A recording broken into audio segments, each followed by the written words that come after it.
পান্নাবেশ্বর বিধানসভা নবগ্রাম পঞ্চায়েতের অন্তর্গত কুমারডিহি গ্রামের অদূরে ওসিপি কলোনির কাছে রয়েছে বিশাল পুষ্করণী।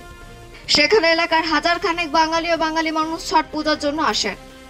এই পুষ্করণীটি ছট পূজার জন্য বিখ্যাত, আর সেই কারণে নাম হয়েছে ছট মাইয়ার পুকুর। আর সেই পুকুরের পাশে ইসিএল তার পরিত্যক্ত মাটি ডাম্প করে রেখেছে দীর্ঘদিন ধরে। সেই কারণে মাটির চাপে পুকুরটি ধীরে ধীরে ভগ্নদশায় পরিণত হচ্ছে। পুকুরের একমাত্র বড় ঘাট ওই মাটি রাখার কারণে প্রত্যেক বছরে ভেঙে পড়ছে বলে অভিযোগ পূজা কমিটির সদস্যদের। ওসিপি কলোনি ছট পুজো কমিটির সদস্য অশোক চ্যাটার্জি জানান, ছট পুজোর খরচের জন্য পুকুরে মাছ ছাড়া হয়। এই মাছ বিক্রি করেই চলে পুজোর খরচ। কিন্তু বিগত কয়েক বছর ধরে পুকুরটির পাশে ইসিএলের পরিত্যক্ত মাটি ডাম্প করার কারণে পুকুরের একমাত্র ঘাট ভেঙে যাচ্ছে, পুকুর ধীরে ধীরে নষ্ট হচ্ছে। ফলে পুকুরে নষ্ট হচ্ছে মাছও। গত বছরে ক্ষতির মুখে পড়তে হয়েছে পূজা কমিটিকে বলে জানান তিনি। কিন্তু এবারে ছট মায়ের পুকুর ঘাটটি সাংঘাতিকভাবে ক্ষতিগ্রস্ত হয়েছে। আর মাত্র এক মাস পর ছট পুজো, সেই সময় এলাকার হাজার খানেক মানুষ এই পুকুরে ছট পুজো করতে আসবেন। কিন্তু পুকুরের অবস্থা এতটাই খারাপ যেখানে ছট পুজোর জন্য আসাটাও বিপজ্জনক হয়ে উঠেছে দিন দিন। এই ব্যাপারে বাঁকুড়ার কুমারডিহির কল্যাণী এজেন্ট ম্যানেজারকে বারবার জানিয়েও কোনো কাজ হয়নি বলে জানান ছট পুজো কমিটির সদস্যরা। আর সেই কারণে শনিবার সকাল থেকে ছট পুজো কমিটির সদস্যরা কল্যাণী পরিবহন বন্ধ রেখে বিক্ষোভে সামিল হন। এ ব্যাপারে ইসিএলের আধিকারিকদের কোনো প্রতিক্রিয়া পাওয়া যায়নি। সকাল 9টা থেকে বেলা 11টা পর্যন্ত বিক্ষোভ চলে। পূজা কমিটির লোকেদের সাথে ইসিএলের কোনো আধিকারিক এখনো পর্যন্ত কথা বলেনি, আর সেই কারণে বন্ধ রয়েছে পরিবহন। অন্ডাল থেকে জিৎ মিশ্রা রিপোর্ট, নিউজে।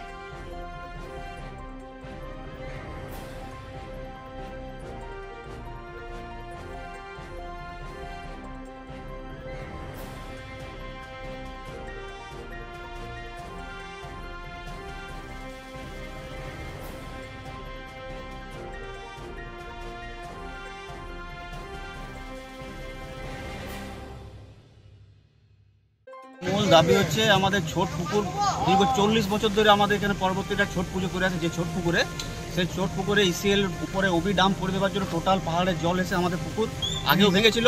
এজেন্ট সাহেবের কাছে আমরা এসেছিলাম। এজেন্ট সাহেব আমাদের বলেছিল, প্রতিশ্রুতি দিয়েছিলেন আমরা তোমাদের পুকুর বেঁধে দেবো। তারপরেও কিন্তু কাজ হচ্ছে না। আমার কাছে বিগত কলোনির ইলেকট্রিক অবস্থাও খারাপ, ইলেকট্রনিক জন্য তখনও এসেছিলাম, তখনও এজেন্ট সাহেব প্রতিশ্রুতি দিয়েছিলেন আমরা তোমরা করে দেবো।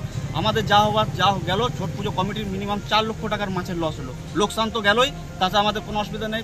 মায়ের জন্য গেল আমরা পুজো ঠিক চালাবো, কিন্তু আমাদের জল তো ভরতে পারবে। আর 20 দিন পর ছোট পুজো আছে, বলুন আমরা কোথায় যাবো? এই মতো বারবার যে ছোট যে ঘাট, ওই ঘাটটা কি ভেঙে যাচ্ছে বারবার? ছোটটা বারবার ভেঙে যাচ্ছে। ওই জায়গা টোটাল পাহাড়ের ওবি ডাম্প বারবার জল এসে পড়ে, টোটাল পাহাড়ে নদীর মতো জল এসে পড়ে ভেঙে দিচ্ছে, বারবার ভেঙে দিচ্ছে। ম্যানেজমেন্টকে বলা সত্ত্বেও ম্যানেজমেন্ট কোনো ব্যবস্থা নিচ্ছে না। তো কি স্টেপ নেবে আমরা কমিটি চাইছে আমাদের পুকুরটা বেঁধে দেওয়া হোক।